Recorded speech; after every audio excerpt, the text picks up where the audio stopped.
మీకు యాక్సెస్ ఉంది కదా సార్? అట్లయితే ఒక 5 మినిట్స్ మాట్లాడండి sir.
Hello, sir. Am I audible, sir? Yeah, you are audible.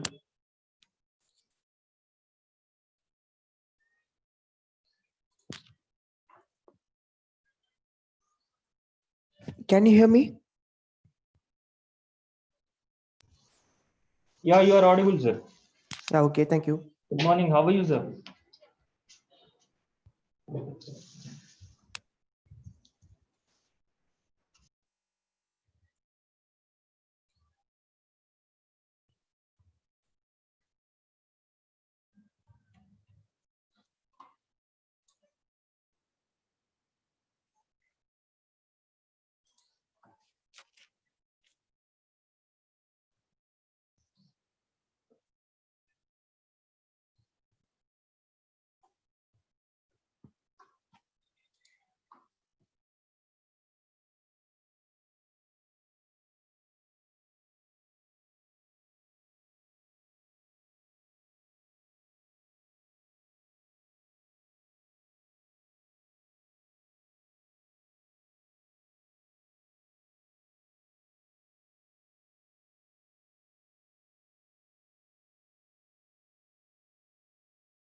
అది వాళ్ళకి అందుతలేదు.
Hello, am I audible? Yes, sir. You are audible, sir. Okay, okay.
Dear participants, we'll start the session in a couple of minutes.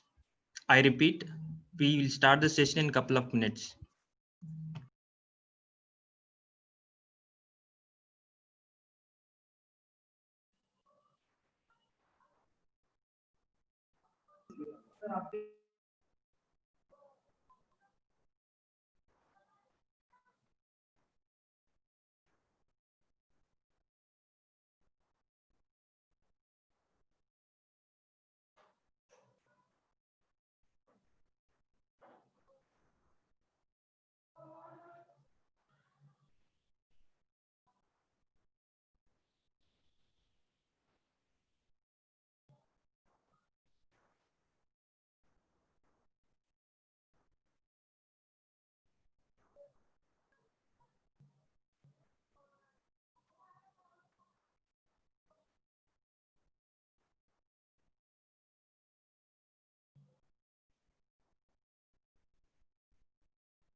A very good morning to all of you. It's my privilege to welcome you all to this 5-day faculty development program on evolution of IoT and its real-time applications. We are impressed with all your active participation across India. I am Manoj Kumar, Associate Professor in Department of Computer Science and Engineering. Once again, I welcome you all to the 5-day FDP program. A brief introduction about our college. Malareddy Institute of Technology and Science has been established in the year 2005 under the dynamic leadership of C.H. Malareddy Garu. Our college has been approved by AICT New Delhi. MRITS is accredited by NAC and NBA and also granted status of 2F and 12B under UGC Act, Government of India for receiving financial grants. MRITS is certified by ISO 9001, 2015 and permanently affiliated to Jawaharlal Nehru Technological University, Hyderabad. Coming to the today's session details, first our beloved principal Sir Dr. K. Ravindra Garu will give inaugural speech. Next, our resource person, Mr. Varun, will proceed with today's session on introduction to IoT, followed by question and answer session. Please leave your questions in the chat box of Zoom and YouTube as well. Now I would request our beloved principal sir, Dr. K. Ravindra Garu, to give inaugural speech. Over to you, sir. Thank you, Mr. Manoj. Hi, good morning to everyone. I am Dr. Ravindra, Principal, Malareddy Institute of Technology and Science, which is hosting this 5-day faculty development program on evolution of IoT and its real-time applications. I once again welcoming you all to this 5-day faculty development program. We are very happy for the response that we received. Over 1,000 participants have registered for each of the day. This is a 5-day program, each of the day. And the program is planned in such a way that today we are dealing the introduction to IoT. And tomorrow, the architecture, Iot architecture, and the third day, applications of IoT, and fourth day, analysis using IoT, and fifth day, DevOps project development using IoT. These are all the latest requirements in the industry.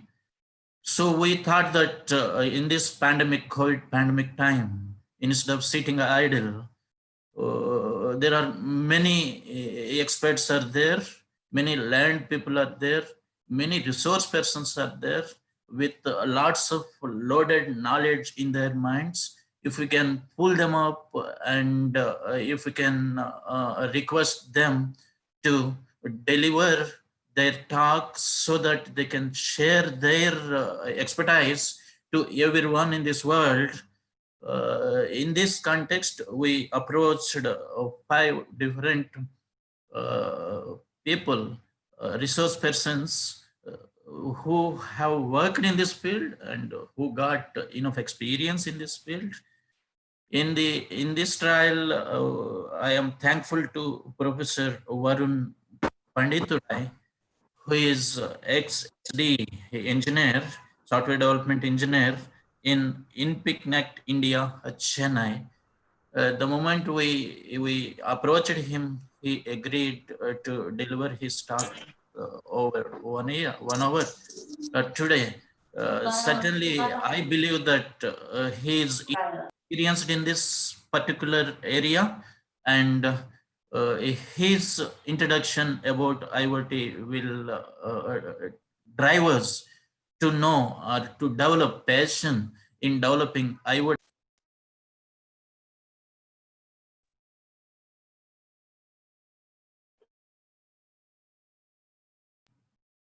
In developing IoT related applications in future. This is really useful for students. This is more useful for faculty members who have been working in all colleges. Or this is also useful for the beginners or media level employees in the industry. So I request, I think the participants are the blend of all these things. Students are there, faculty members are there, and the people who have been working in the industry are also there among the registered participants. Friends, our college, as was given by Ms. Manoj Kumar, was established in the year 2005, and the Department of CSE has been operating in our institution from the inception. Presently, we have 180 student strength intake for CSE, and for information technology 60. This year, AICT has sanctioned as 5 new emerging courses like IoT, like AI and ML, and data science, cybersecurity, networks. So we are determined to produce the engineers who are required for the present day industry, which is driving the entire social community. See, as a layman, if I am living in this country in a rural area, I know how to perform my tasks conventionally. So if the technocrats like us wants to make the layman's life easy or uplift their lifestyle with the technology that we have been evolving day by day, then only thing is we have to develop the gadgets, the apps, the resources which can be easily operatable by them. And if we can make them use the smartphone, and using that smartphone, if they can do something just very simply in their own language nowadays, in the local languages are also available. So if we can make it, then we are really helping them. IoT based things contains a lot of sensors, and it certainly improves the yield of the crops, or it reduces the expenses, and it reduces the time taken for operation of a particular object or particular thought. And the person, so mobility also is restricted. He can operate everything from the location that where he is. Even if he's on the move, he can control his household things, his farm related things, his industry related things, or to economize the power bills. Yes, he can have the audit every day using this IoT related things. He can maximize or optimize the usage of electrical related appliances, just small things like lights, fans, ACs. Whenever there is no movement in that particular room, he can switch it off automatically. And whenever there is a movement, when the persons are available, or when it is required for operating that control panel with a particular temperature, this is possible. So certainly this IoT is adding value to all our lives, and this IoT is making our lives simple. IoT is elevating the lifestyle of the common man also. Those, even if he is illiterate, is able to operate. And we have chosen this topic to produce in the near future many experts who develop passion in this, and produce many more applications, so that everyone makes their life easy. With this introduction, once again, welcome Professor Varun Panditurai, the resource person of today. And I thank the Department of Computer Science and Engineering Information Technology of our college, Mallareddy Institute of Technology and Science, for taking the initiation during this COVID-19 pandemic time to group up, to interact with many people, and to pull up the many resource persons to organize activities like this. From the last couple of weeks, several weeks, they have been doing the activities like this. And this is the big one I can say. So I'm expecting a big outcome from this. I'm expecting the big response from this. but in appeal to all the participants, there are more than 800 to 900 participants in different links in this. All the participants is that, friends, generally we do things for some purpose, but education is different. The training is different.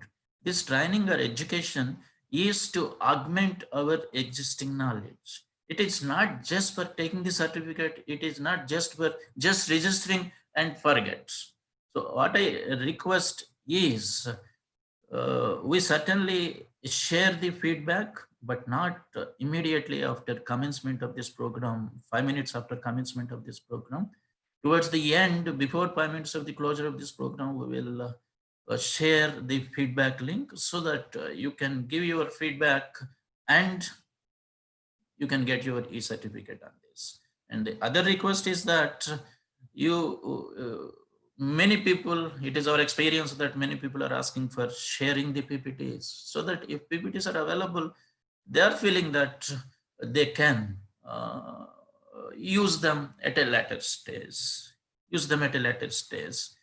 So please see, PPTs may be common for thousands of people, but the narration, interpretation of the things available in the PPT by individual persons will vary. So please concentrate, develop attention on the lecture of Ms. Varun, and he will certainly interpret the things the way that he can augment our existing knowledge at least to the 5 to 10%.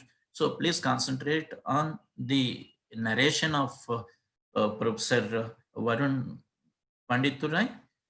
And finally, I welcome you all, and I thank my organizers, Ms. Mujib, Ms. Manoj, Mr. Naveen, and every other person who is involved in making this a big success. Thank you very much, and over to Ms. Manoj. Thank you, sir, for your inaugural speech. Let me put a few words about today's speaker, Mr. Varun Panditurai, the former SD of Infinite Labs and Smart Drones for Surveillance and Agriculture, proves that achievements are even obtained in the youngest age.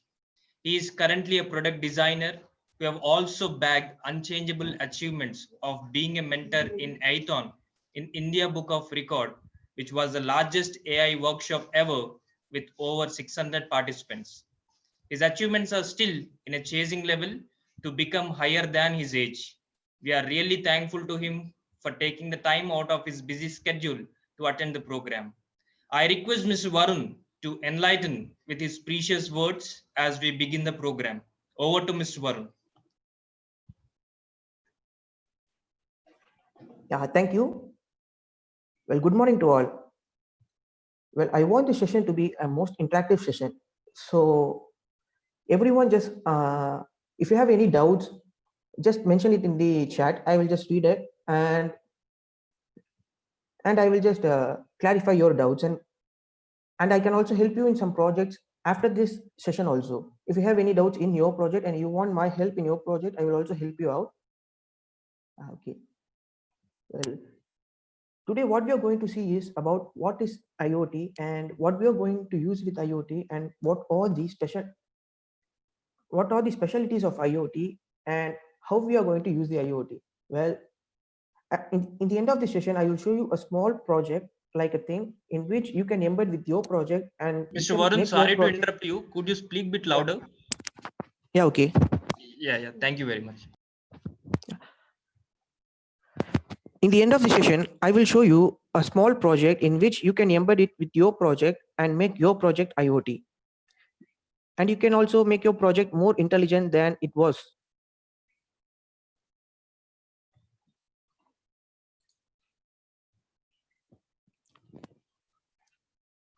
Yeah, before getting into the session, I want to know what's your opinion about IoT in a single line. Please mention in the chat.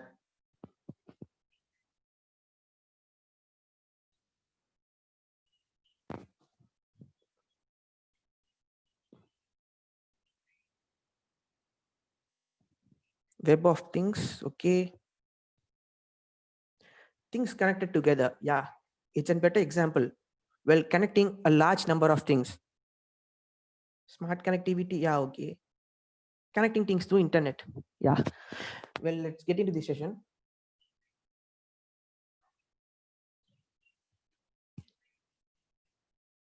Well, many people think that internet has changed the world, but the thing is, Internet of Things is going to change the world all again. Well, the internet just has connectivity to a main server, but Internet of Things, a large number of small devices or sensor networks will be connected to the main server, where you can even sense the temperature of your room or temperature of your office from anywhere of the world.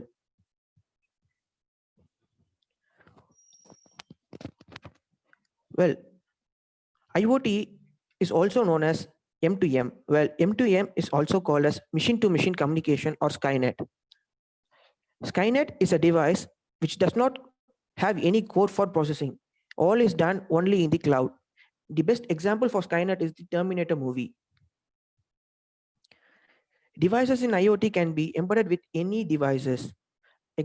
And best example is if you're going to embed a temperature sensor with any of your device, the temperature sensor will just get the value of the temperature and send it to the cloud, and you can process the data. Well, temperature is just an example. You can process any data from your own applications.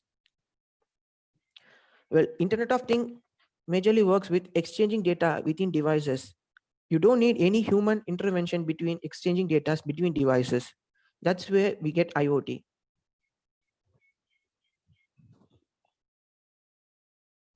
Well, the important topic is why we need to get into IoT. Well, we want to automate everything, especially humans are lazy.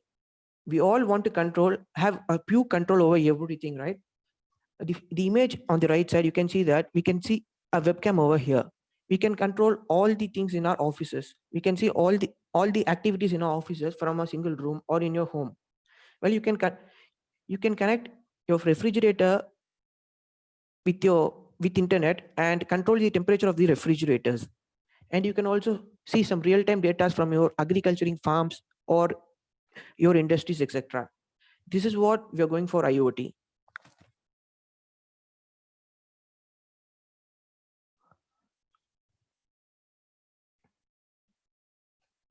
Okay, now comes the components of IoT. Well, these 5 are the major important components in IoT: sensors and controllers. Without sensors and controllers, we can't get data from the environment and send it to the cloud. Well, network plays the major role. We need a strong network connection so that if our network will be stable, then we can send a large amount of data to the cloud.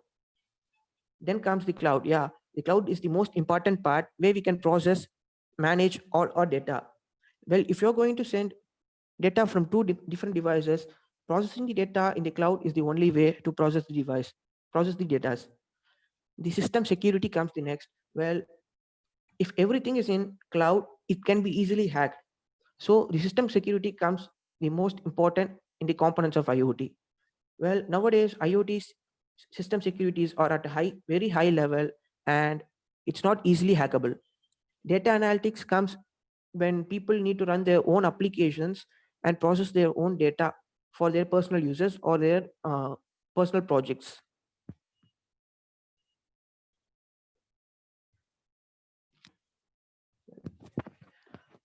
In IoT, we call a AAA server. Well, AAA is nothing but authentication, authorization, and accounting. Well, authentication is that we have to allow only the user who has the particular ID to the server, and authorization is multiple people can enter a particular server. So authorizing that people to access their services. Authorization is just to access their services alone, not to access other people's services. That place we are using authorization. Well, accounting means managing devices. In IoT, we will use multiple devices. For example, just imagine that you are having a small garden where you plant trees. You need to know what is the humidity and what is the temperature and what is the water level that is being given to the plants. So you will be placing each and every sensor to each and every plant. So each sensor will send the data to the cloud. At that time, you don't know which sensor sends which data.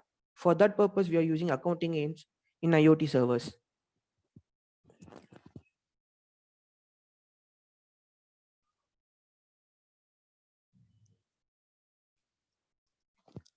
Okay. Technology used and its data ranges. Well, there are many technologies used for IoT. People use Wi-Fi as the highest, and in industries, people use cellulars like 5G networks and 4G networks. As you can see in the graph, RFID is at the lowest point. Well, RFID is a technology which we are not using for IoT. Well, at some companies, for some applications, people use it. For an best example for RFID is an attendance system in some companies. They use RFID for attendance. Well, the most important is Wi-Fi and Bluetooth. Well, Bluetooth has a low energy. As you can see, it's here. It's BLE, Zigbee, and Z-Wave. BLE is the Bluetooth low energy devices. Bluetooth low energy devices are nowadays used to reduce the power consumption. Well, Wi-Fi Halo is not used commonly, but in some companies they are using Wi-Fi Halos. The next comes is licensed and unlicensed LPWAN. This LPWAN are just used in industries, within the industries, to communicate to the cloud. Well, as you can see, the RFID has the lowest range. Well, its range is about just 10 meters. And the highest data speed from RFID is 1 kbps. That's why we are not using RFID. Well, Bluetooth low energy has a range of 100 meters and a data capacity of 100 kbps. So we will be using Bluetooth low energy for some devices. And best example for Bluetooth low energy is smartwatches and smart bands or fitness trackers. You might see that there may be various ranges of fitness trackers in the online for around 1,000 rupees and all. Well, those uses this BLE low energy. That's Bluetooth low energy. The next part is Bluetooth. Well, Bluetooth's range is about 100 meter, but we can extend its range to around 200 meters. Well, its data range is about 1 Mbps, but nowadays Bluetooth's data range is about 2 Mbps. Well, Wi-Fi's range is also about 100 meters. That Wi-Fi can be used only in a surroundings, right? Like inside a home or that. So we cannot be using Wi-Fi to communicate with all around the industrial places. So we go for Zigbee or Bluetooth protocols. But you can use Wi-Fi if you're using in a short range, and Wi-Fi has a huge data range. While Wi-Fi has 100 Mbps data range. If your applications is sending some data like image or video files, you might need a large data speed. So you might need a large data speed. So you might go for Wi-Fi or cellular.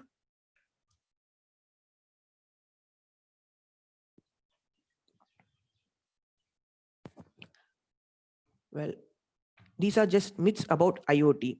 Well, Internet of Things is just about sensors. People think that Internet of Things is just about sensors.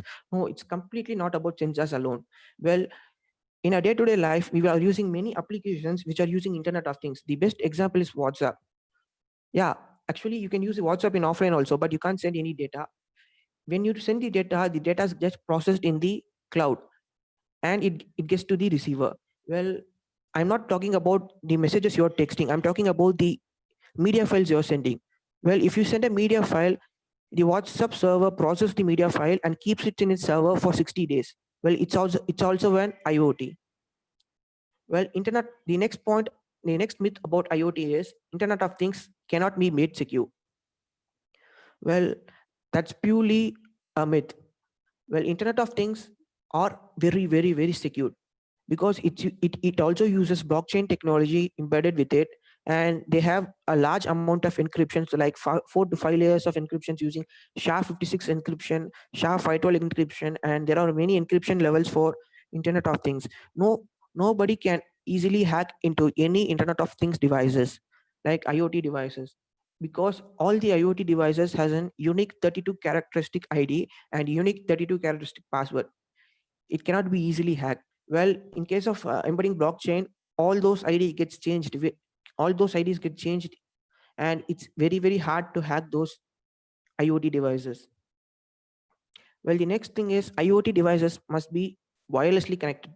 Well, it's also a myth because all the servers are not wirelessly connected or all wirely connected.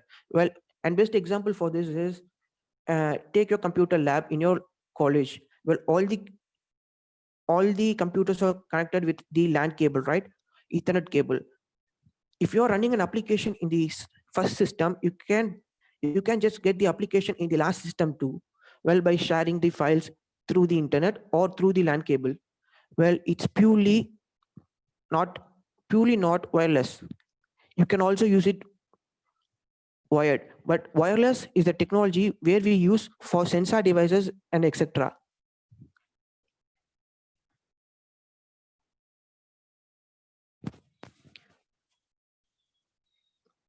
Well, do anyone have doubts in this?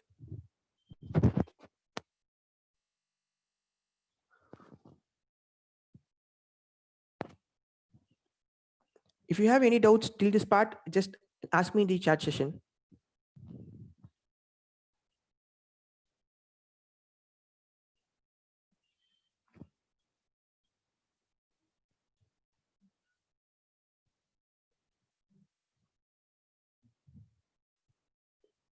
Yeah, okay, I get no. Yeah, can we relate IoT with AI or ML? Yeah, surely we can relate IoT with AI or ML.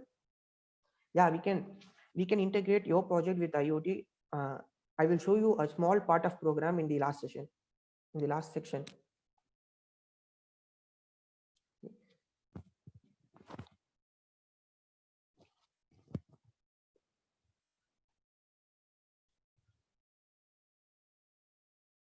Well, now comes the IoT communication models.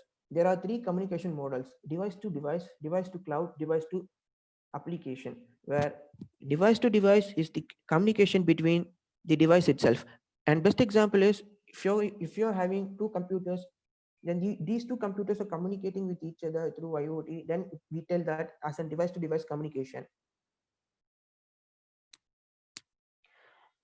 If in case of sensors, you can say in case of sensors, you can say that you are having a multiple sensors in a forest region. All those sensors will be connected to a mother node. Well, all these sensors are called child node, and the center sensor, actually there is a sensor which communicates with all other sensors in the forest area. The sensor which communicates with all other sensors is called the mother node, and the sensors which send data to the mother node is called the daughter node. Well, these daughter nodes sends the different data and environment data to the mother node, and thus that mother node is directly connected to the cloud. Whereas these daughter nodes don't have any connection to the cloud. They have only connections to the mother node. Well, device to device communication also happens in this place. The next one is device to cloud. As I told you, uh, only the mother node has the connection to the cloud, and the daughter node doesn't have the connection to the cloud. Well, the communication between the daughter node and the mother node is called the device to device communication, and the communication within from the mother node to the cloud is called device to cloud communication. Device to application. Well, device sends data directly to the application used by the user. And best example for this is if you're running some program for facial recognition, and if your face is detected, you just cut off that face and you can just send it to the application, or you can send it to another device. This is called device to application communication.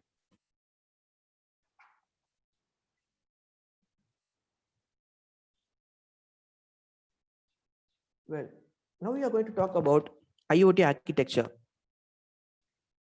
Well, what happens is initially the sensors get data, and it sends the data to the controller. The data from the sensor is then sent to the gateway from the controller to the cloud. Well, in the cloud there are many services. You can just send the data directly to the control applications, and the control applications just trigger some applications, or you can just stream the data, process the data, and you can send it to a big data warehouse where you will collect a large number of data, and then you send the large amount of data to a machine learning algorithm where that algorithm uses all the data and predicts the future data and again sends to the control application. And the control application again triggers the data or triggers any peripherals like input, output, or trigger any mail. Well, it always depends upon what you program and what you do with the control applications. Well, after there's another method also. You can also send the data from the warehouse directly to the web application or mobile application. And best example for this is a fitness tracker. Well, the fitness tracker sends a data from a fitness watch to your mobile, and and from that mobile to any other web applications, etc. Well, this is how IoT works. Initially, we get data from any controllers or any devices, and that data is sent to the gateway. And that gateway sends the data to the cloud. In cloud, we directly control applications, or either we process with machine learning or AI algorithms and then send back the data to any web applications or mobile applications, or use that data to control any things.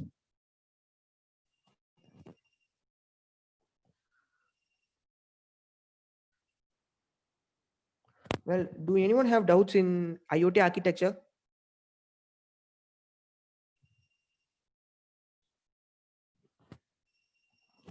Well, someone has asked that what is meant by data lake. Well, data lake is something that where you can have all the data raw. Like if you need some data, we have to process that data. Before processing that data, it will be a raw data which you can't read. An example for this is if you're writing a C program, that is the data you're writing, but that data cannot be understood by the machine. So it will be converted into binary language. That binary language is called the data lake.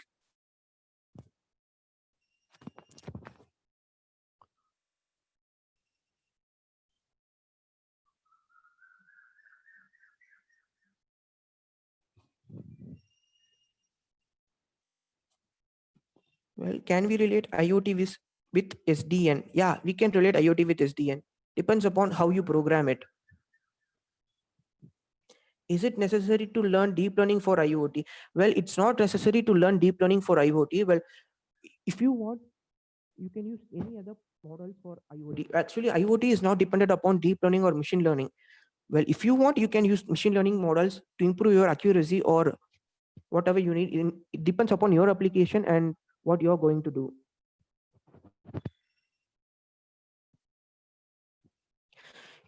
Okay, is node has storage to store the data when network is not unavailable? Well, the node has a storage data. Well, it can store data, but I don't prefer using that because in my projects all are real time. So I will be using directly sending the data to the cloud, and all the data are not important to me. The live data itself is important to me. Well, if in your application you need to store the data in the storage, yeah, you can store. It's not a problem. Okay, what is the purpose of streaming data processor? Well, streaming data processor is if you're okay, sorry.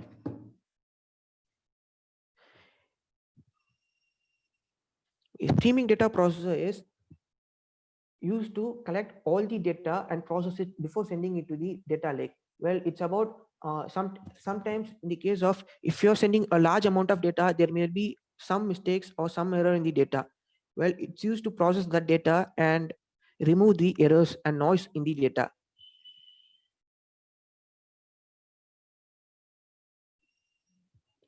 Well, what are the softwares used? I will be telling what are the softwares and operating system used in the future slides. Is this the common architecture for all IoT systems? Well, it's not the common, it contains all the architecture. It's not the common architecture. You can either use the cloud to directly control the application, or directly directly store your data, or directly use that data to run your machine learning algorithms, etc. Well, it is not a common architecture. This is an architecture which you can be used for anything, everything. The architecture varies depending upon the server you buy.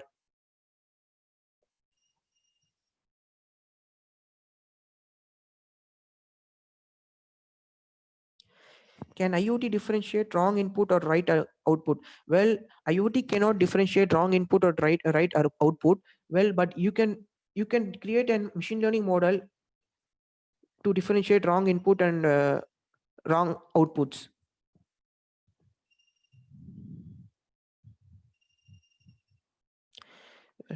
How node communication? Is it API or MQ?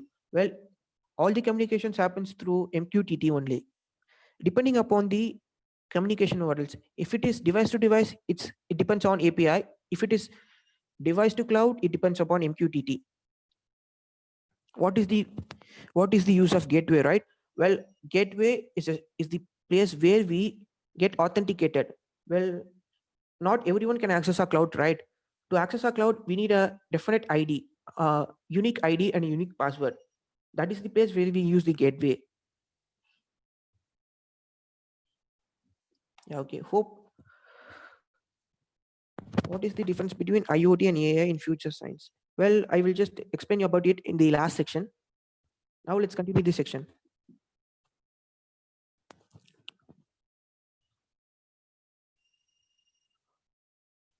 Okay. It's about human versus connected devices. Well, there are a large number of connected devices. It's around 6 times the human population exactly now in 2020. Well, let's see in 2003, well, there were about 6.5 billion human population and there was only 500 million connected devices. In 2010, you can see that human population is about 6.8 billion and the connected devices is 12.5 billion. Here itself, you can see that there is a variation between human population and connected devices. It's around twice the population of human. There are around 25 billion of connected devices in the year 2015, which is 3.47 times the human population. In 2020, there are about 50 billion connected devices. Well, but the human population is about 7.6 billion. It's nearly 6.5 times the human population. Scientists predicts that in 2025, it will just be increased twice, like 100 billion connected devices as IoT is emerging.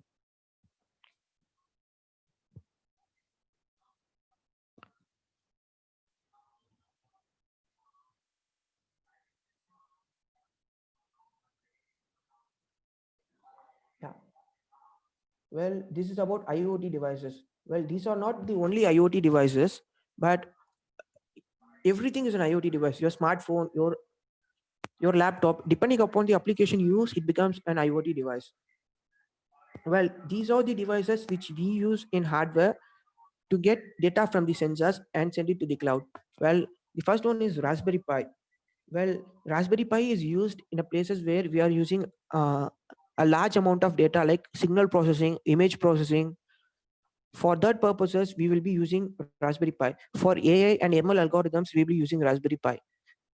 Well, Node MCU is a smaller device which is cost around just 200 rupees. Why we are going for Node MCU is like when we are going to send only the sensor data to the cloud, Node MCU itself is enough. Sending the sensor data from the Raspberry Pi is not, it's like a overkill. Raspberry Pi is around 4,000 rupees and sending just a sensor data to the cloud, Raspberry Pi, no one is going to buy Raspberry Pi because it's too much costly and it's an overkill for sending sensor data. Well, Raspberry Pi can be used for different applications like signal processing, video processing, etc. and etc. And if you're going to get a server or going to run a server, you better prefer Raspberry Pi. Well, Raspberry Pi has an Wi-Fi and Bluetooth connection. You can use both for IoT. Well, Node MCU has only a Wi-Fi connection. You can use it for IoT. Well, next comes the Cypress BLE. Well, Cypress provides the #1 wireless communication solution for all the industrial problems. Well, they have designed a model with ultra low power energy, which also which consumes very low energy than Bluetooth low energy. They are the only company producing wireless solutions for all over the world. Well, Cypress can be used in forest areas and real-time applications. They can be used to send data from all the sensors to the cloud. Well, Raspberry Pi and Node MCU, it's hard to program them for mesh communication. Mesh communication in the sense is 10 wireless devices placed placed over in a field communicate between themselves. Well, Raspberry Pi, for that you need to program your Raspberry Pi. Well, in case of Cypress, it's very easy. And if you buy a cluster of Cypress products, you can easily connect them, and all those devices will be interconnected. As already told, Raspberry Pi and Node MCU don't have any security. You have to provide the cyber security.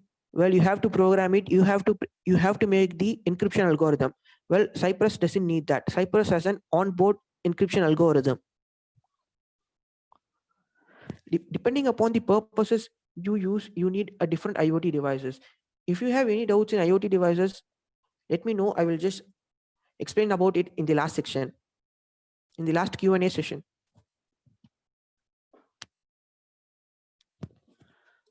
Someone asked me about operating system used for IoT, right? These are the operating systems used for hardware. If you're going to use your system or your own desktop or your own PC for IoT, then you don't need these OS. Windows 10 itself is enough, or you can use Ubuntu. Well, these 5 OS are majorly used for devices like these Raspberries, Node MCUs, and BLE, Cypress BLEs, and etc. Well, Raspbian is an OS developed by Raspberry Pi community. Well, it has a graphical user interface, right? Graphical user interface is like a display. You can see that. Just take this PPT as an example. Well, you can see that the small semicircles pops in, and you can see the OS used for IoT just pop in, right? Like this. This is where the graphical user interface is required. Well, there is another usage also. It's called command line interface. You might be using, if you're in Ubuntu or Mac user, you might have seen that terminal. The terminal is the command line interface, where many people use command line interfaces to reduce the graphical using interface. Graphical user interface requires a lot of RAM. Well, Raspberry Pi requires a minimum of 512 RAM and 8 GB of memory. Then comes the Ubuntu Mate. Ubuntu Mate is also made for Raspberry Pi. It requires 1 GB of RAM and 8 GB of ROM. Well, 8 GB of ROM in the sense it needs an external memory card for 8 GB. And Windows 10 IoT Core. Well, it requires 1 GB of RAM and 8 GB of ROM. It also supports graphical user interface. Android Things. Well, Android Things is an Android platform for Raspberry Pi and other IoT devices. It also requires 512 MB of RAM, and it requires 4 GB of ROM. It also supports graphical user interface. The next comes is RTOS. Well, there are many RTOS. RTOS is a real-time operating system.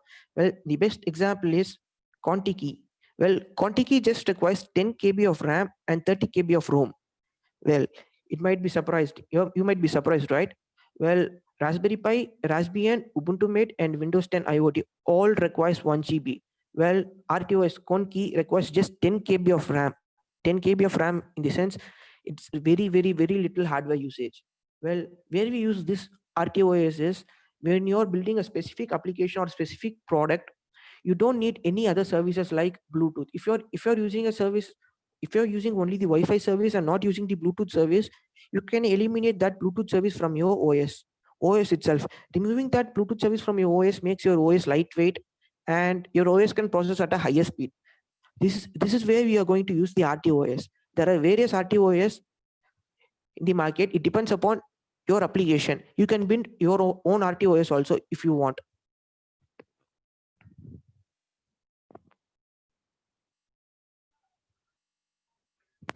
Well, popular programming languages.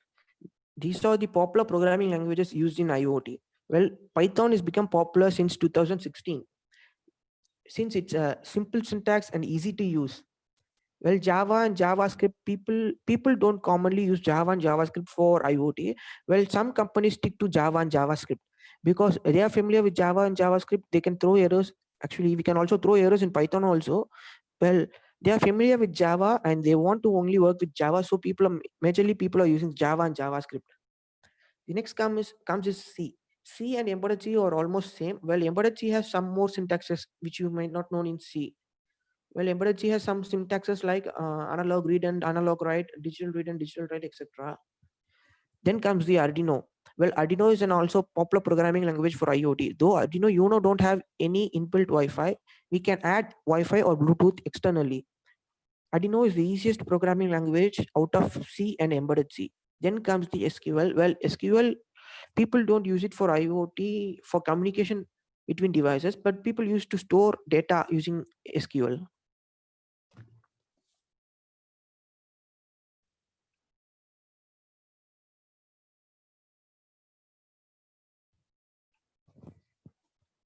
IoT servers. Well, these are the servers which I use and I recommend. Well, if you're going to build an application, you can use these servers, but AWS and Microsoft Azure are too much costly. But if you got money to buy AWS and Microsoft Azure, I suggest you to build your own server,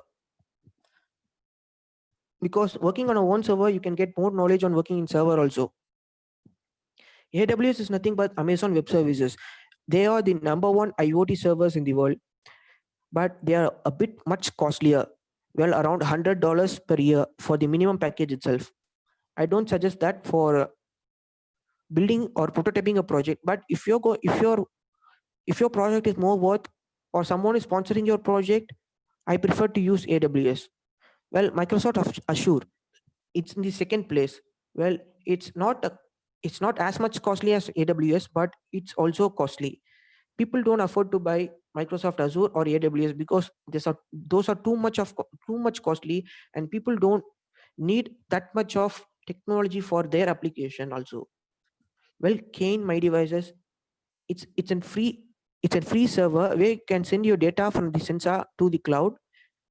They also have a paid version where you can also send data from application to the cloud.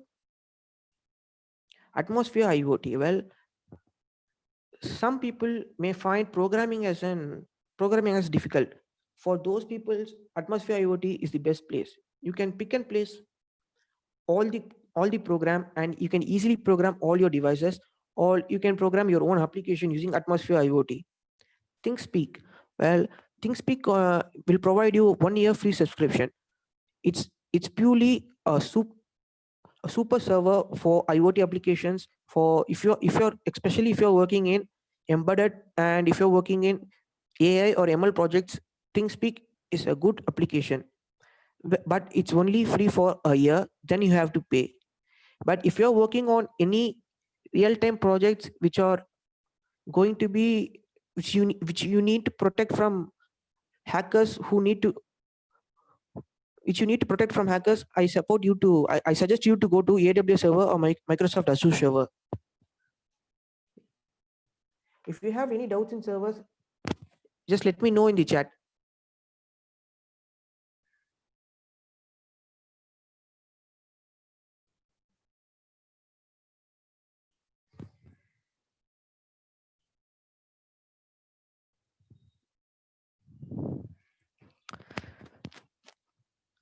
Well, IoT cannot be secured. Actually, it's not like IoT cannot be secured.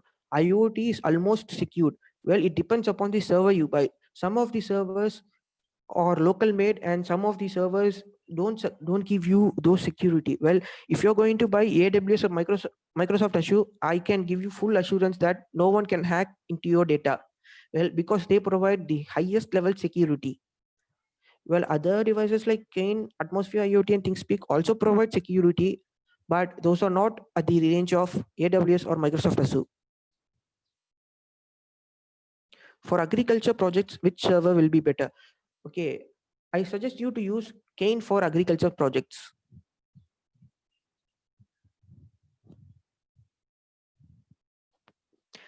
Any specific modules available in Python for IoT? Well, it depends upon your application. If you're just going to program an application which is going to run in your own system, you just need an MQTT module for that.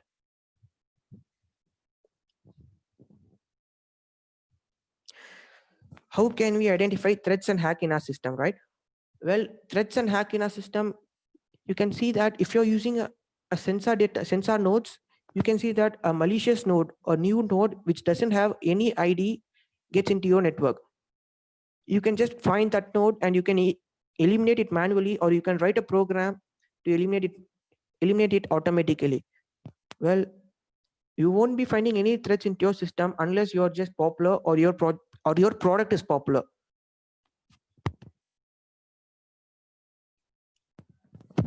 About Google Cloud. Well, Google Cloud is not providing a lot of IoT services. So for storing and dealing industrial data in IoT, which server will be preferable? Well, if you're storing industrial data like environmental data or sensor data, Kane will be better. But if you need a higher security, I prefer you to go to AWS or Microsoft Azure. How to provide the security, right? How to provide security basically depends on your program. You have to provide layers of encryption to encrypt your data. That's how you provide high security. Well, high security in the server side, they will also encrypt their data. You can also encrypt your data on your side also. It's not a problem.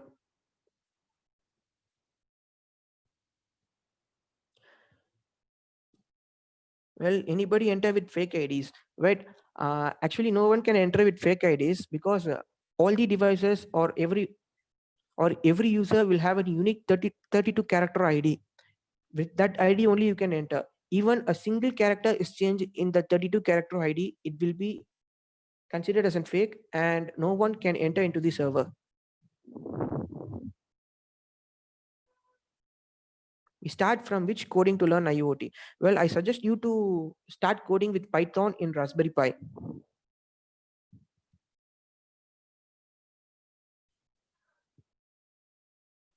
How to add layers of encryption, right?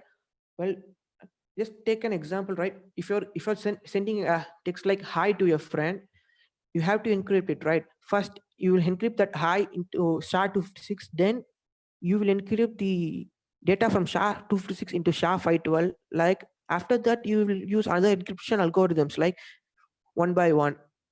That's how you will add layers of encryptions.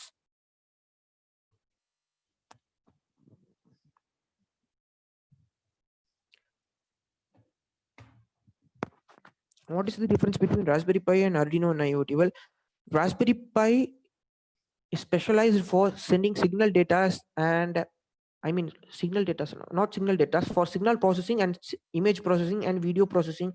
It can be used for machine learning and AI algorithms, but Arduino is just used to send sensor data to the cloud. That's all. Then how IoT crimes happens? Well, for now, there are no IoT crimes. Well, there are some simple crimes like getting into a malicious node. Why that crimes are happening is like there are no security layers in those applications. People build that application very simply. Well, getting an encryption application in your getting an encryption algorithm in your application is quite hard. So people don't want to get their project complex. So people just leave their project without encryption. That's why some of the crimes happen. Well, there are no emulators for IoT programming. Okay, now let's continue with the session.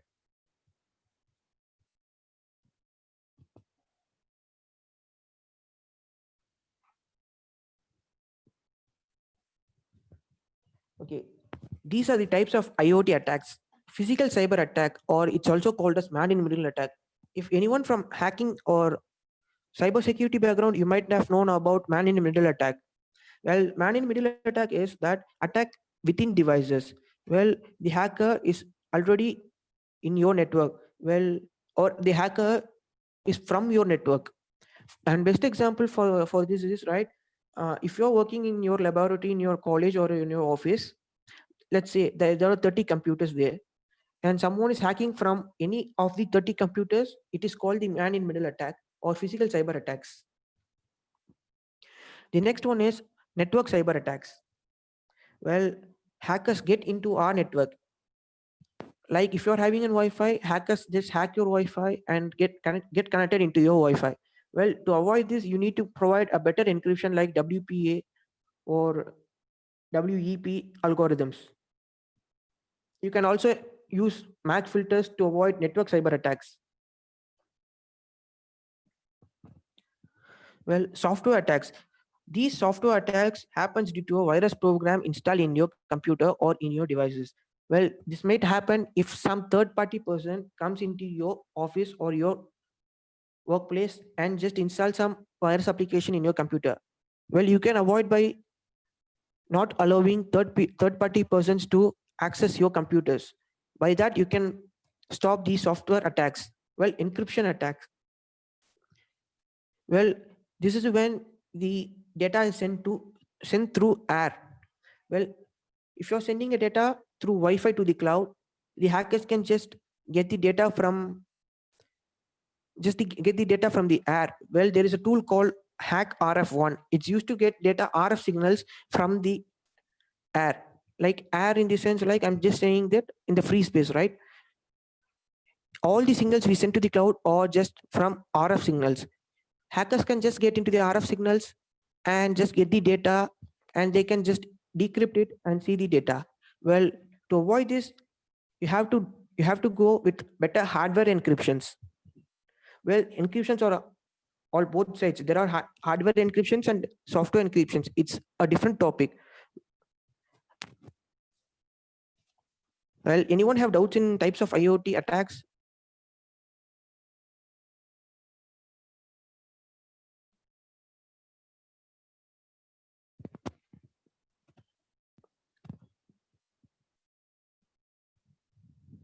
Okay, what encryption methods used for hardware and what for software? Well, software, I'm not better with software encryption algorithms. Like I just know a few algorithms like SHA-256 and SHA-512. Well, there's a used in blockchains and some other applications also. There's also called a M2 algorithm, which we people use in Wi-Fi's. Well, about hardware encryption is like there's different microcontrollers for encryptions.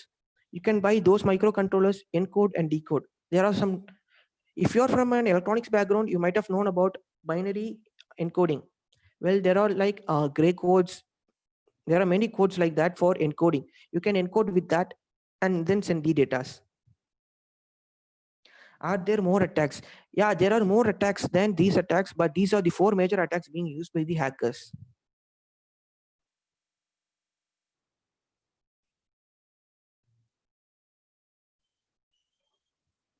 Well, protocols used for IoT and sensors together. Well, it depends upon your application. There is a protocol called ANT. These ANT protocols are used for low Bluetooth power energy.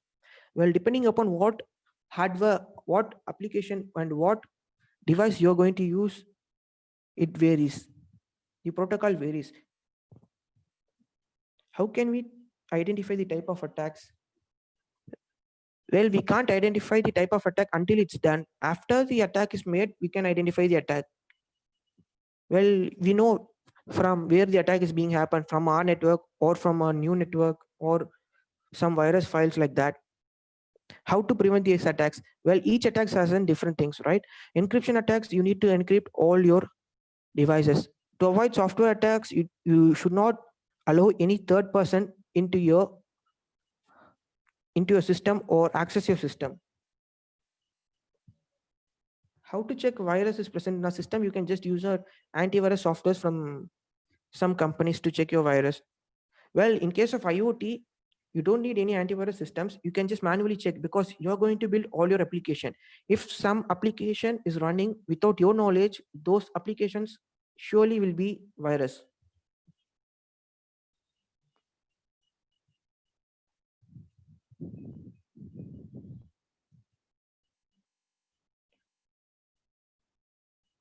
Well, you're asking that is there any feedback system? Like I am not getting you. Can you ask the question more elaborately?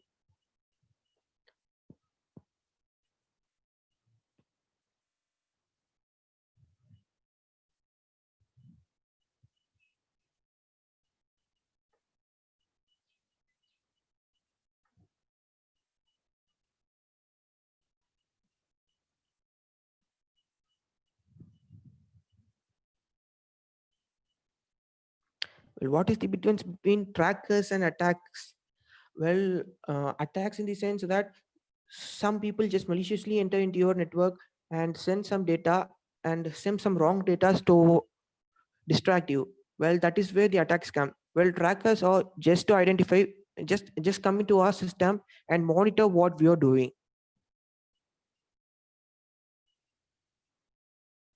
We will continue with this session. Ask your questions in the last session as we go.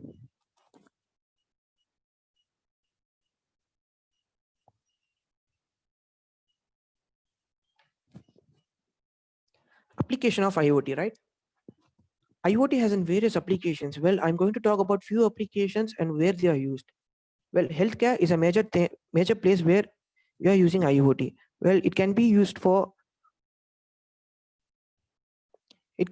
to send patient data from one hospital to another hospital. Take an example, right? If someone is getting accident in a roadside and an ambulance comes over there, take the patient in the ambulance, and the ambulance is going to the hospital. While the ambulance is traveling to the hospital, all the data like his blood pressure, his blood type, like blood groups, or his BP, his temperature, and all the other data will be sent to the hospital before the ambulance reaches to the hospital. Well, it's a best example for IoT. Because of this, many people can be saved. And another example for healthcare is like if you're going to a treatment to a particular doctor in a hospital, he suggests you a particular medication, right? If you're going to a new hospital, the new doctor will not know what medication the previous doctor had gave you. So here is where IoT also comes, right? The doctor will just save all your data in the cloud, like what medication he gave, what is your disease like. He will just send all the data to the cloud. Well, if you're going to a new doctor, the new doctor can access the cloud and know what is the medication the previous doctor gave you and how to medicate you. This is where we are going to use IoT in the healthcare.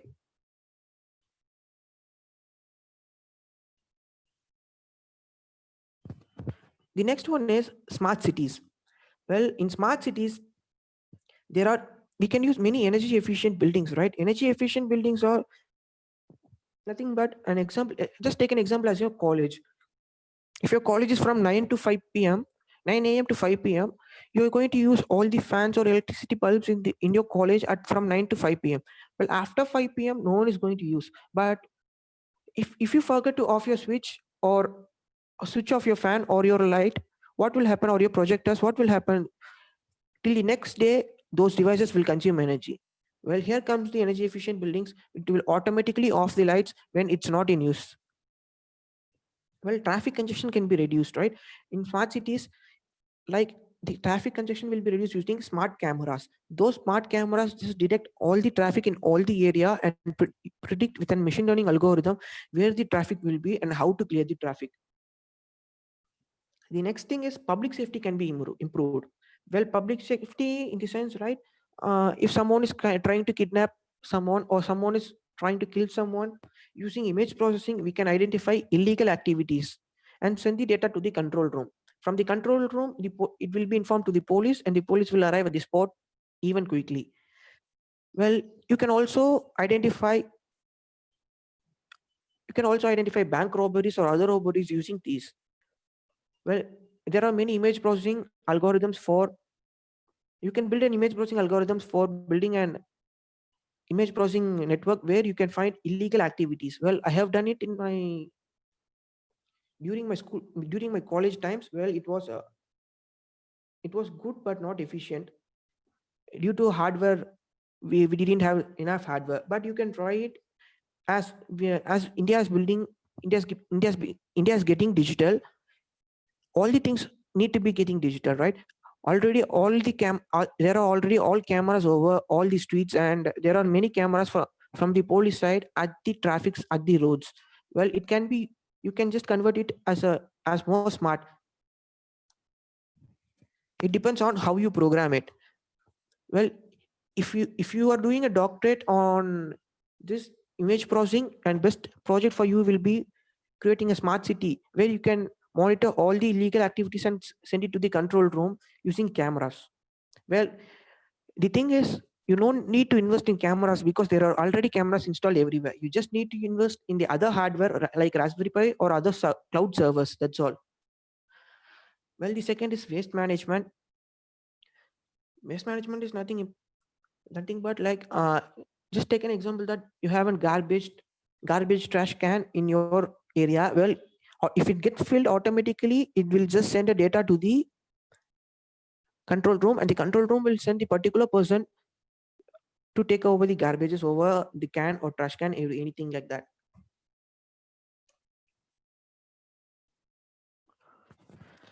Application of IoT in agriculture, right? Well, in agriculture, we use IoT for a lot of purposes, like smart irrigation. In smart irrigation, in the sense, we can use sensors to get data from the sand or soil, like if it is humid or if it is wet or not. We can just sense the temperature, humidity, and with that, we can irrigate the plants, like sending water at the correct time. Smart greenhouse, right? Smart greenhouse is like some plants require a particular humidity or particular temperature. To maintain that particular humidity and particular temperature, we can use IoT. Precision farming is that nothing but like sending the water or nutrients at the particular time when the plant need. Well, in nowadays agriculture, IoT or both embedding together. Well, in before days or in past days, agriculture still have not embedded with IoT. At those times, we will be just passing away water, or we will just be fertile. We will be just throw away the fertilizers or that. But if you are embedding with IoT, you can just you will know when to get. You will know when to pass these waters, when to pass those nutrients, when to pass those fertilizers, exactly due to the sensors.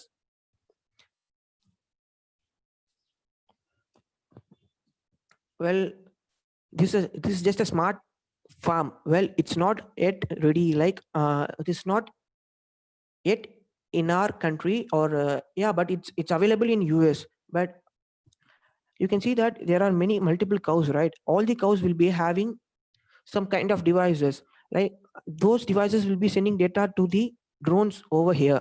Those drones will collect the data and send it to the farmhouse. From the farmhouse, you can see how many cows are where, and how many cows are there, and how many cows are in your area, and what are the cows doing. Well, you can see there is a smart tractor, right?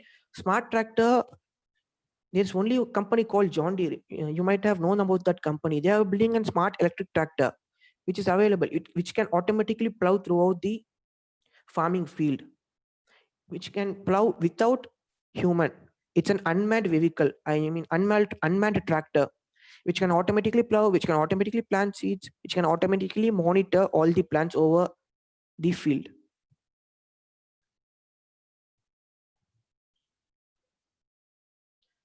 Well, application of IoT in marine, right?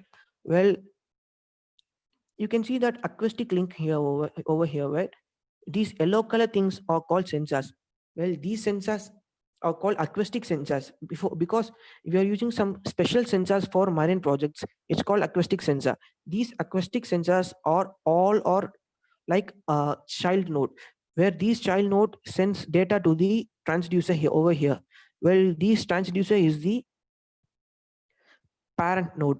Well, the data from the acoustic links are sent to the transducer, and these transducer get the data and send it and process it and send it to the satellite. And from the satellite, the data are sent to the shore. In the shore, they will process the data, and in case of anything unusual, they will just report it to the ships and report it to the other sailors and other marine engineers, etc. It depends upon what unusuality they are getting.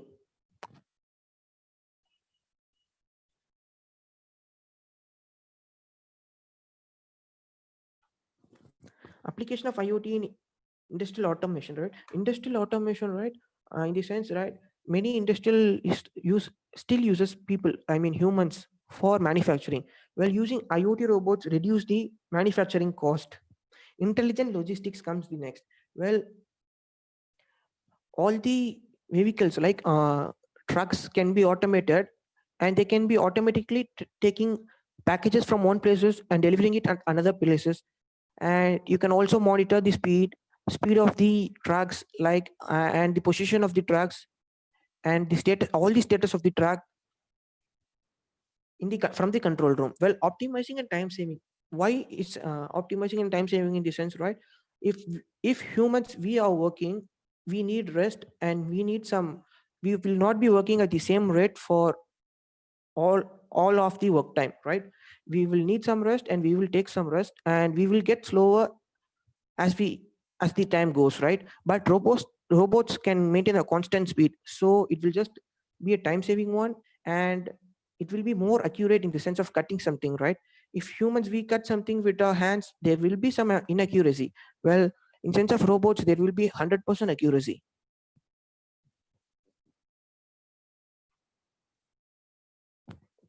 Well, then, and best example for in real-time applications is, right, disaster prediction. Well, you can place some seismic sensors. Seismic sensors are used to get data from the earth, like data from the earth to predict the seismic waves. Seismic waves, with from predicting the seismic waves, we can predict the earthquakes.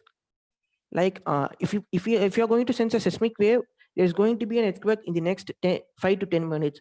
So if we sense any seismic wave, we can send it to the control room and alert all the people in the area. This is the best real-time example for IoT. Because of this, we cannot predict the disaster, but we can predict what is going to be happen. We can predict our losses. We can just reduce our losses. Like we can save a lot of people because of this. Well, and another application for IoT is if just take an example that you go outing, like you're going to some hill stations from your home, and when you're or just take an example, you're going to your office and returning to your home. Well, while returning to your home, a GPS in your vehicle will automatically send a data to the controller in your home and says that our boss is coming, just open the door. Well, as you come in, the door just automatically get opens and you can just take your vehicle into your garage. Like it automatically opens when you're nearby. It's also a real-time example. Well, people in India, we are not yet using it, but in America and London, people are using these garages, smart garages. Well, it's not only smart garages. When people just come from outside, it will just automatically know when we will reach, and it will just turn on the AC just before 5 minutes before we reach. Well, you don't need to wait for the AC to cool after you arrive. When you are going to arrive, the AC will be automatically on and the room temperature will be automatically cooled down when you arrive.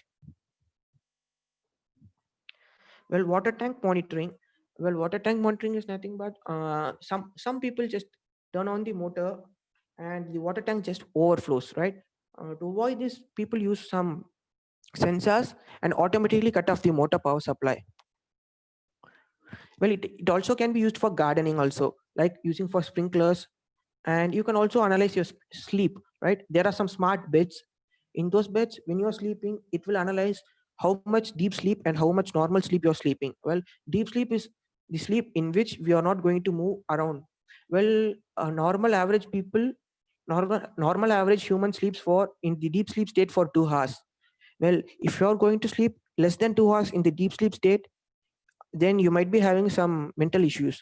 So to avoid that, it will just monitor your sleeping rate and just indicate you that you're sleeping well or you're not sleeping well. Take some medications like yoga or meditation, etc. It will just suggest us.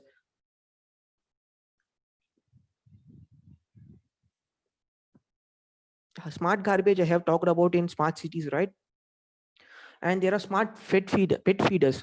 Smart pet feeders are nothing but when you're away, like when you're going to somewhere like a weekend, or if an official work, you're going to some place where you cannot be getting to your home for 10 days, right? Then you must have a pet. Then that pet should be hungry. You cannot leave that pet hungry, right? So in that time, you can just make an IoT system where that pet gets feeded like at the time when you need to feed them, or you can just click a button over from the cloud and send data to the controller in your home and feed your pets. These are the major applications in real time we are using. Well, what the major application I am using is I just automated my room itself in my home. Well, I can automatically on the fan light using IoT, and I have implemented it in a farm nearby. Well, where we are using a smart agriculture, like it senses the temperature, humidity, and the water in the soil and predicts when the water is required for which plant. Well, each and every plant has a sensor. Well, here it's not about paddy or anything. It's about teak. Well, they have planted some teak trees, right? Teak plants. For each and every teak plant, water will be supplied separately. Because of this, we are going to save a lot of water and lot of nutrition. We are reducing a lot of wastage of non-renewable resources. Well, let's get our hand on IoT. Well, I'm going to show you how to send your data to some mail or anything else, like sending your data from your application to your email. Well, if you have any doubts in the past session, just tell it in the chat. I will just clear before getting our hands on IoT.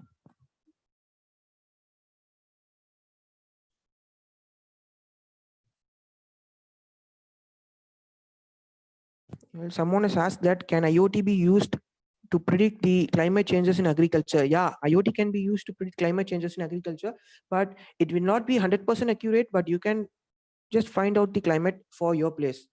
It will be about 80% accurate.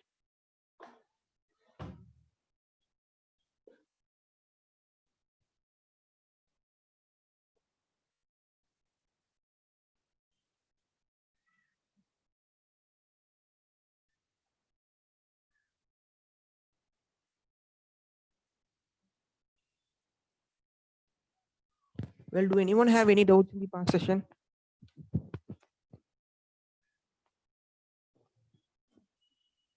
What research can be done with IoT and sensor networks? Like, if you're going in research side, there is a huge demand on adult sensor networks, right?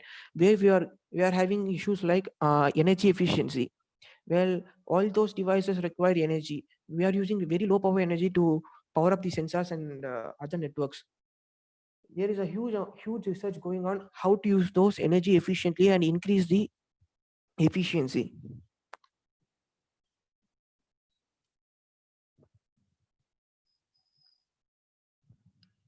Do anyone have any other doubts?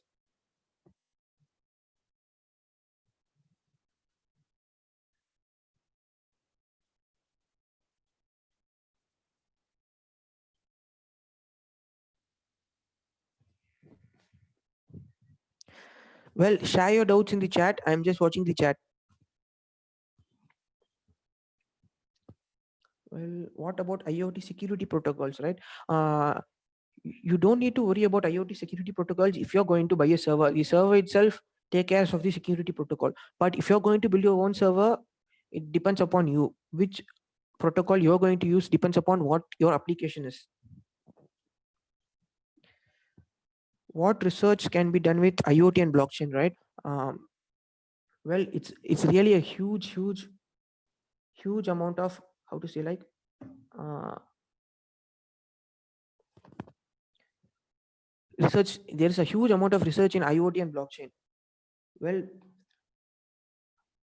IoT in the sense that sending data to the cloud, and blockchain like separating the data and having a data in a block. Well, each block will be linked together, right? There are communication issues in blockchain. You can research in those sites. Well, people don't build their own blockchain network. They use third party applications. You can make an application where people can build their own application for blockchain. It will be a most interesting one, like Google or like any other processing clouds.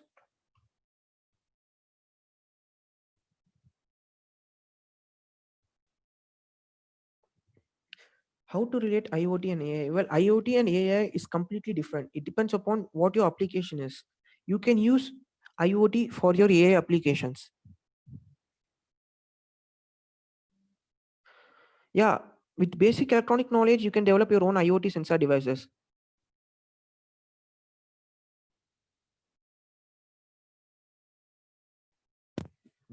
Well, how can IoT be used in college for education purposes? Well, you're a professor, right? You might be having difficulties in writing in the whiteboard or over the green or blackboard, which uses chalk pieces or whiteboard markers. Many of the teachers have issues like those chalk piece powders or not are allergic to them, or the alcohol smell from the whiteboard marker is allergic for peoples. You can use a camera over there or in front of you, and you can use a pen in which you can track those pen and write in a digital screen instead of using whiteboard or blackboards. Well, it would be a better example and better IoT used for education purpose.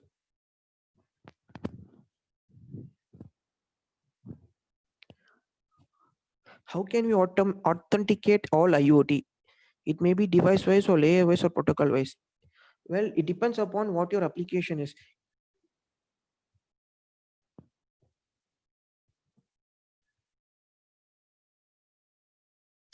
What will be the best project for agriculture for beginner, right? Smart agriculture, right? A best example is you can buy a soil moisture sensor and get data from the sensor and send it to the cloud and process those data and send back some control signal to the controller. Like that, you can do any projects in agriculture. What platform can be used for creating own server? Well, you can use, there are not any normal platforms. Like if you're from CSC background, you might have known about Apache server. Well, you can use Apache or any other servers. It's literally about your side, what you think and what you need.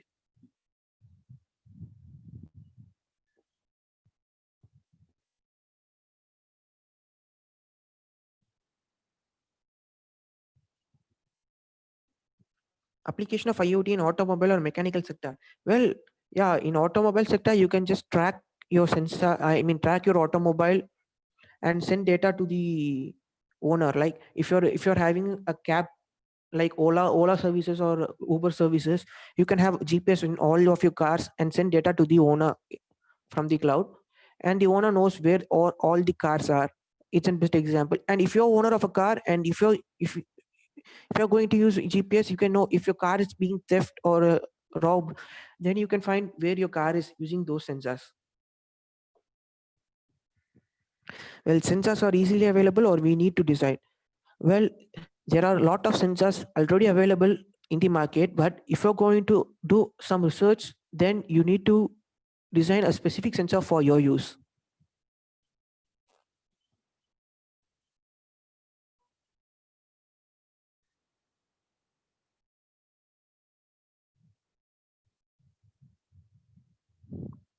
Okay, I will show you how you can integrate your application with an IoT with a simple example. Well, this is going to be just a simple example. If you are going to use higher end applications, like you're going to send some audio files or image files, you can just contact me. You can feel free to contact me. I will just help you out. No issues.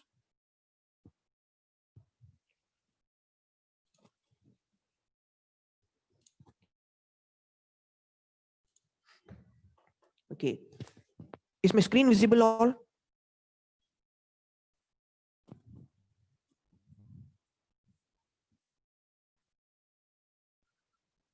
Yeah, okay. Well, I'm going to explain this program. Just see that someone asked me what is the module used for Python in IoT, right? There are modules depending upon what sensors you're interfacing, what hardware you're going to use. But if you're not going to use any hardwares and you're just going to use your computer or your PC for IoT application, SMTP library is the important module used to send mail. Well, if you're going to use a server, then you can use MQTT. Well, I will show you about MQTT module, an example of MQTT module and another program. Well, I'm declaring a variable, right? Here, 2 is a variable. Actually, it's a string where I'm going to mention the 2 mail address.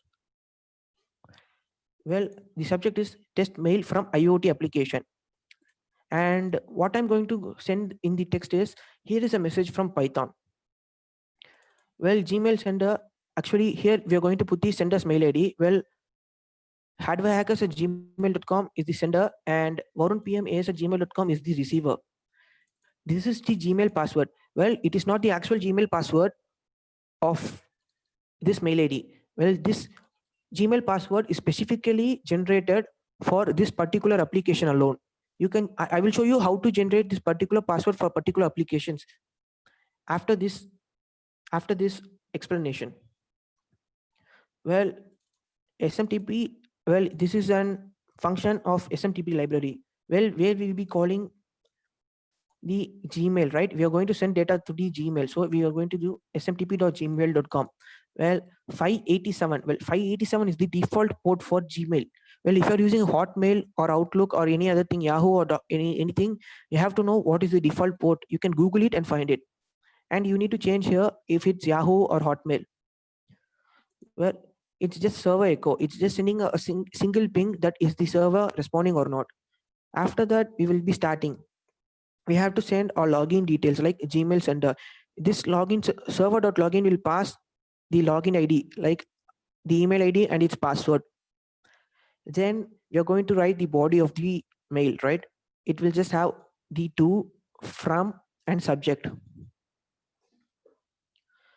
And next comes the, actually these are all commented. You won't be requiring these for the program.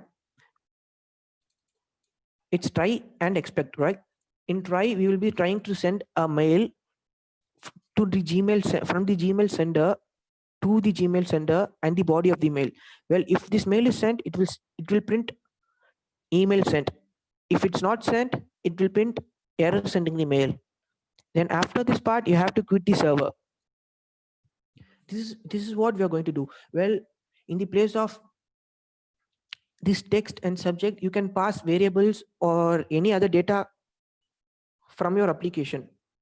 I will show you the output of this program now.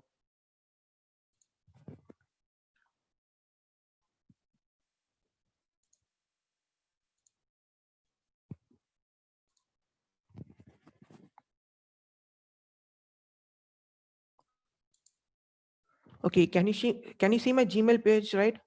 Can everyone see my Gmail page?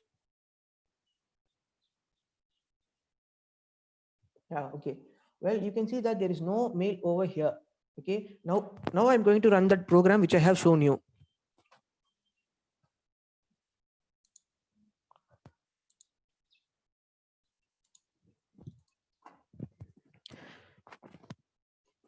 Well, you have to get to the place where your program is. Well, this is the program where I have written the program for SMTP. Well, after you get into this place, just click on the address bar and type in CMD. Well, why we are going to type CMD in this address bar is, okay, we are going to get into the IoT folder. Well, it's in the desktop, and in the desktop, it's in the IoT folder. Well, if you're not sure about the address, you can just type dir and click enter. After clicking enter, you can see that smtp.py is in this folder. So we can run this smtp.py. Well, since it is a Python file, we have to type in Python and the file name. Then I'm going to click enter. Well, now the program is being running. Well, it's just connecting to the server, logging in and just sending the mail. Well, you can see that email has been sent. Well, if there is some error occurs, it will just say that error in sending mail. Okay, now you can see that email has been sent. Well, we can try it another time. Now we can see that we will get 2 emails. Yeah, I will show you in my Gmail place, right? In my Gmail mailbox, that there will be 2 mails from this Python script. Can everyone see that I have got 2 mails from hardware hackers? Like it says that the subject is test mail from IoT application. Well, it says that here is a message from Python. Well, it is just a basic example. Well, where you can send any data like a file or any audio file or any image file or your data file through a mail. This is how we are using SMTP library. Well, I will show you how to generate that password, right? I told you that there is a specific password for Gmail, right? For generating a specific password, this is a specific password for your application, right? I will show you how to generate this password.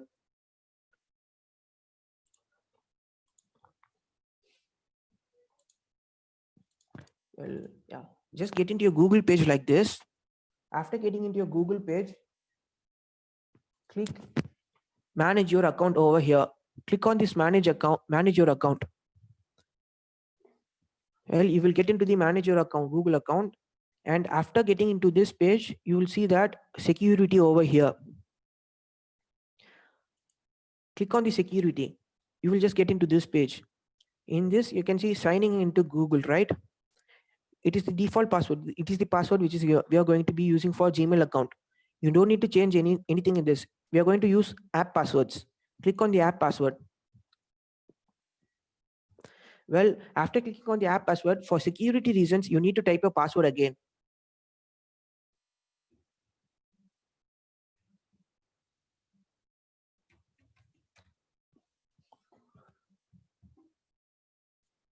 Yeah, you can see that I have created an Python SMTP, right? Last used is 11:59 p.m. Well, what is the time now? Yeah, time showing wrong in my. It's 12:02, right? We have run that program lastly at 3 minutes before, right? It's 11:59 p.m.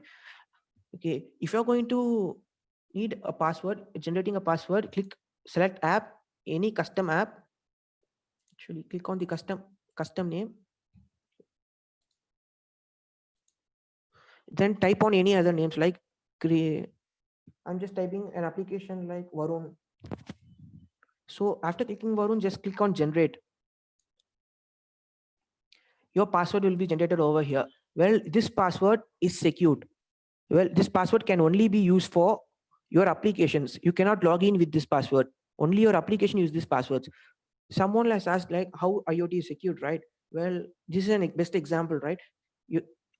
This password can only be used for that particular application alone. After logging in with that application, you cannot use the same password for logging in with another application. Well, copy this password and save it in your notepad, because after clicking done, you won't see the password again. You cannot see at any cost. See, you cannot see the password any cost. You have to delete and create it again if you need.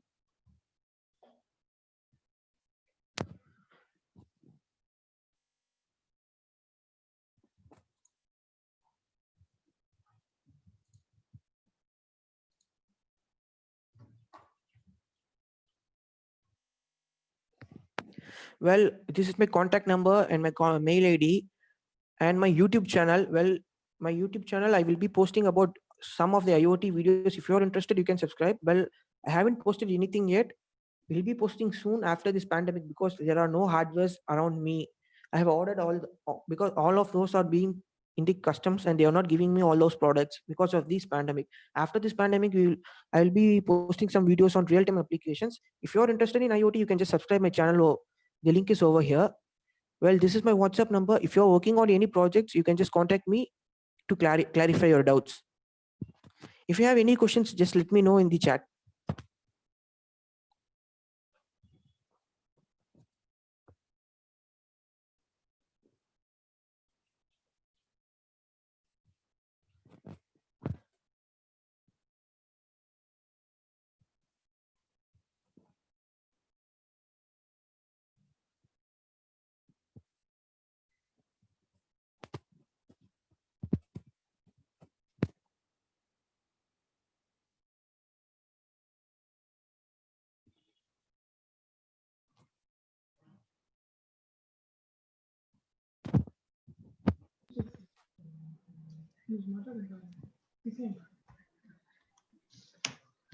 I guess there are no questions from the participants, I guess, sir. Wow, it's a wonderful session. First and foremost, I would like to thank Mr. Varun Pandithurai, speaker of today's FDP, for allocating his valuable time in sharing his experience with us and enlightening us with his knowledge. Thank you so much, sir. Dear participants, we would be meeting tomorrow at the same time by 10:30. The link will be posted in your WhatsApp group and to your mail as well. Thank you very much.